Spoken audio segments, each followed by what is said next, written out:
Ra'iisul Wasaaraha Soomaaliya Xasan Cali Khayre ayaa kula natiijo la'aan ku soo dhamaaday la qaatay qaar ka mid ah ganacsatada wax kala soo degta dekedda magaalada Muqdisho sida warkan uu ku dhameystirayo Cabdiqani Cabdilaahi Ibraahim.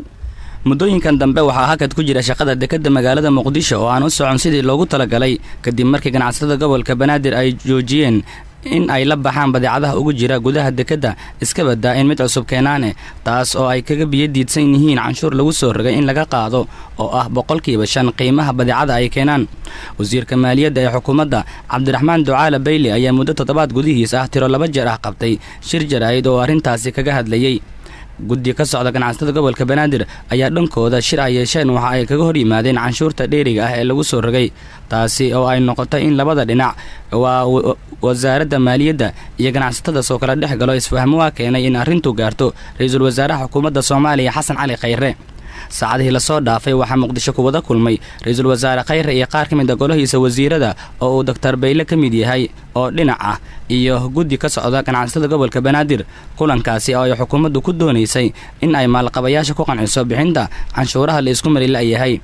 wararka idaacadda kulmiye ka helayso shirka u dhaxeeya ganacsatada iyo xukuumadda ayaa ku waramaya in ra'iisul wasaare Khayre uu sheegay ganacsatada in looga baahan yahay in aysan ka hor imaan canshuuraha lagu soo rogay balse u bixiyaan sida ay tahay.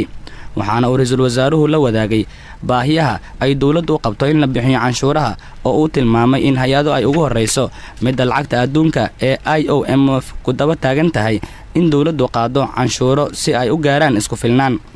Khayre ayaa sidoo kale ganacsatada u sheegay in 31 Maaj dawladda looga baahan yahay lacago ay ka ururiso canshuurta. dhanka ganacsatada ayaa ku dooday in lacagtu tahay mid badan oo aan suurtagal ahayn in ay bixiyaan iyaga oo u sababeeyay bixinta cadadka canshuurta intaasi leeg ay ku gaar tahay gobolka Banaadir tartanna uu kala dhaxeeyo ganacsatada kale ee gobolada dalka ku sugan. martaajirintu ka hadlaysay sababaha ay hakad ugu jirto shaqada dekedda ayay tilmaameen in codsigoodu oo dhowr jeer soo laabtay waxna laga qaban waayay. waxaan uu ra'iisul wasaaraha iyo wasiirka maaliyadda ay oo ka dalbaday in ganacsatada laga bilaabo shaqada aysan ka aqbalin arrinkaasi.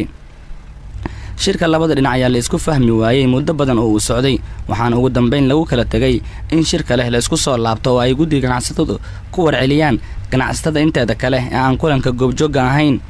wararka ugu dambeeyay aan saaka helayno ayaa ku waramaya in ganacsatada gobolka Banaadir ay maanta ku madalsan yihiin kulan ay ku yeeshaan dekedda Muqdisho kaas oo ay ugu arrinsanayaan khilaafka kala dhaxeeya xukuumadda.